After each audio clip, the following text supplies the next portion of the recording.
Hey, what's up everyone? Today we're going to take a brief look at the Ibanez RG1121-PB.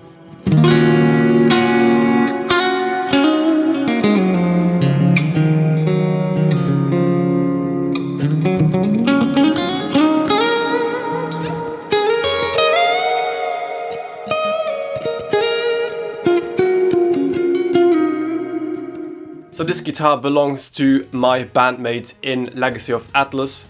I have this to try out for a couple of days. So I thought I'd show it to you and give you guys my opinion about this guitar. So this is a 2020 model from Ibanez, from their premium range, which are made in Indonesia. Let's take a look at the specs first so you guys know what's going on here. It's an American basswood body with a maple top, burl maple top, but in fact the burl, which is rather beautiful, is just a very thin veneer. The actual top, which is a real maple top, is not burl. It's a three-piece, just simple maple top, which is fine. I believe there's even another small veneer underneath the burl top. I don't know, maybe because the burl has holes and needs kind of a background to sit on. If you guys know, please let me know in the comments.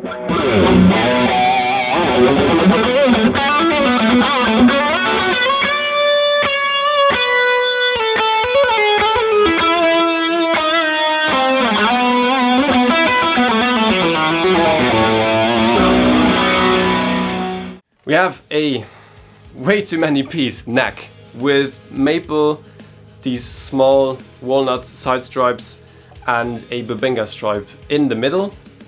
It's a Wizard neck, by the way. I think Wizard 3 with 18mm thickness at the first fret and 20 at the 12th. So rather thin neck, feels really slick and nice. We have a rather nice looking ebony fretboard with 24 jumbo Jessica Gold Evo frets. First time I've ever tried these. I wasn't sure when I picked up this guitar what these frets were, because they had a weird tint to them in color. It's like a bit of brass in there. It's like brass silvery. I'm not exactly sure how I would describe the feel of those frets. I don't know, they just feel like regular frets to me. So I must say though, the premium edge treatment of the frets is nice, but also not that nicely executed. So the premium fret edge treatment is, you know, basically super round fret ends, which are very comfortable and you don't feel them at all. But the way they did it is a bit meh, because there's quite a lot of damage in the fretboards when they were, you know, rounding off the frets. I've seen the premium fret edge, I've seen the premium treatment on other frets, on other Ibanez guitars, on, you know, early premium models. They were definitely better done than this one. And there are quite a lot of marks just in that side of the fretboard, and you can see them definitely while playing. The neck looks like it's almost a vintage guitar, which has been used a lot and, you know, dented a lot. I don't like it.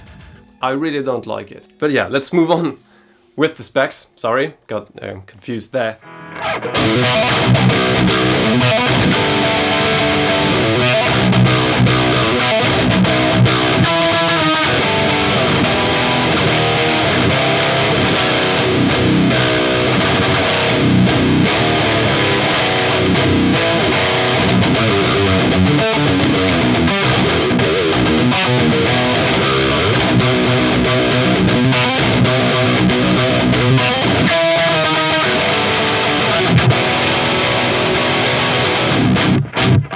We have go-to locking tuners, which is a really nice upgrade. They are staggered, so they pull back the strings nicely.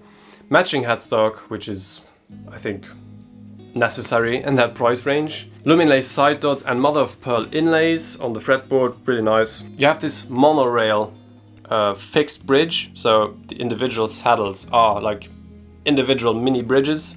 Not exactly sure why you would do that on a non-multi-scale guitar. Whatever. And we have a set of DiMarzio Fusion Edge pickups, which are ceramic pickups, if I'm not mistaken, controlled by a three-way switch, but this type of switch a master volume, and this one does the coil split. So it's pretty cool if you're on the like bridge position and you just want to bam, coil split and bam, go back. However, I am missing the flickability of a blade switch. So this is a bit like, I don't know, not so flickable when you're playing, but that's just a little detail. Did I miss anything? Oh yeah, a plastic nut. 1,200 euros, plastic nut. Why?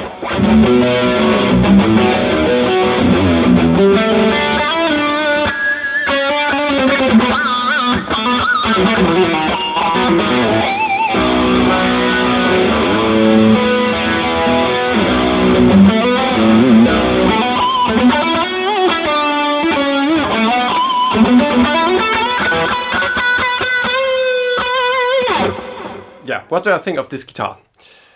I think it looks really cool, although I'm not a Burl fan. I'm just not the Burl fan. I'm the flame maple guy, so, but it looks really nice. I'll give them that. It's a quality veneer. Also, the rest of the woods look very nicely finished and stuff. I don't know, what is it, 11-piece neck? Not exactly sure why you would want that many stripes in your neck. To me, it's like they're trying to save money because you need less big pieces to piece together your neck. Some people think it looks cool. I think it's a way to cut money down. I don't know. Plus, you kind of feel the transition between the different pieces, which is not so nice. I don't like it. It does have a neck volute to give it a bit more strength here, which is good. All-axis neck joint, nothing to complain there, obviously. It's a modern Ibanez, for sure. It has nothing to do with the old ones. Also, in terms of sound, it does not have that Ibanez glassy, very thin, you know, how should I describe that? You know, if you know the Ibanez sound, you know what I'm talking about. This does not have it at all, almost. It sounds very modern and very, I don't know, just listen for yourself. I'm not that inspired by the tone, I must say. It's cutting and fine for metal and for clean and stuff. It does everything well, but not exceptionally well.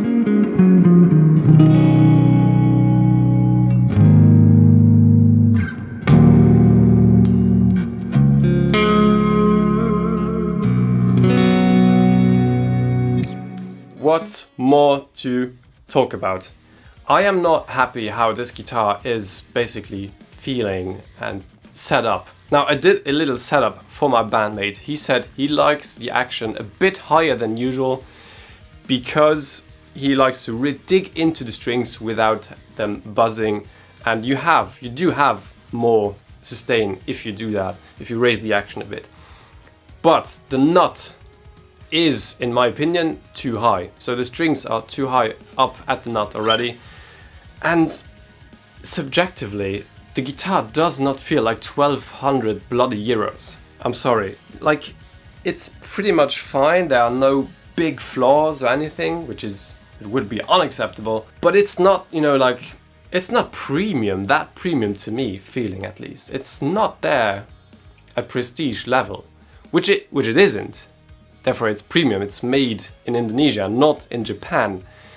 But just the fact that I know that my RG550 Genesis was almost 300 euros less than this guitar, and it feels like way up there, MIJ, Ibanez. This is like somewhere below there, but it's way more expensive. Not really convinced about this guitar. Maybe if it had a better setup, then I would be more convinced, because right now it's quite hard to play. That's just my honest opinion. Maybe it's also because it has a different string gauge than I'm used to on it, but I find it hard to play somehow. I don't know. And the neck doesn't feel that slick either. Maybe because of the rather high string action, but again, it's not my guitar.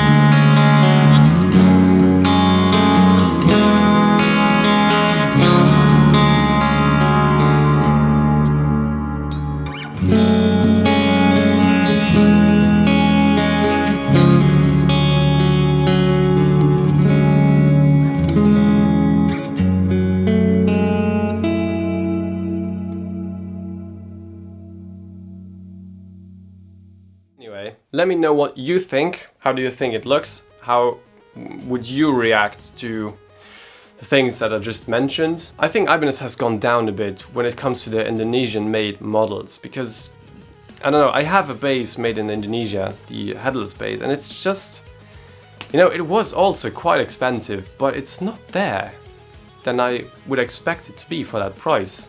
You know, the finish and stuff, it's not that great. Plastic nuts, what's going on? Somehow they managed to raise their prices and lower the quality. Because if I take a look back at what they offered in their premium range like 5 years ago, because the other bandmate has a premium RG with that flame maple top from like, I don't know, 2015 or 16, or even, you know, further back even. They were like 650 euros, 700 max, and they had the fret edge treatment, they had multiple piece necks, they had beautiful tops, they had quality tuners and stuff. They had that amazing bridge which they discontinued for some reason, the what's it called? The tight end bridge, which was absolutely stunning. This is great too, but it doesn't make really much sense because it's not a multi-scale, so why would you need individual saddles? But that's another story. Again, I'm a huge Ibanez fan, but what they're doing in the last years is not really up my alley. I'm not talking about the made in Japan stuff, that is still top-notch quality, but the Indonesian stuff is just like a bit all over the place, which I can confirm with 2 Indonesian-made Ibanez guitars from the last three years. So much for that. A lot of rant about this guitar. If I had bought this, I would be pissed. So that's the verdict I can give you. I would be pretty pissed, I think, if this guitar would arrive like this, set up with the nuts so high and, I don't know, the fretboard edge. Let me know what you think. Am I just overreacting? Am I just overjudging? 1,200 euros is a pile of cash. You must admit that too. So yeah, let me know what you think down below. Anyways, thank you so much for watching. Thanks Ben for lending me the guitar. Hope you're enjoying the headless. A special thanks, as always, goes to my patrons who are supporting me and my channel and what I do. Thank you so much, guys. Stay healthy and enjoy your time as much as you can, even though with all the restrictions right now. Again, we're a year in and still the same. I don't know what's happening. Anyways, take care and I will see you next time.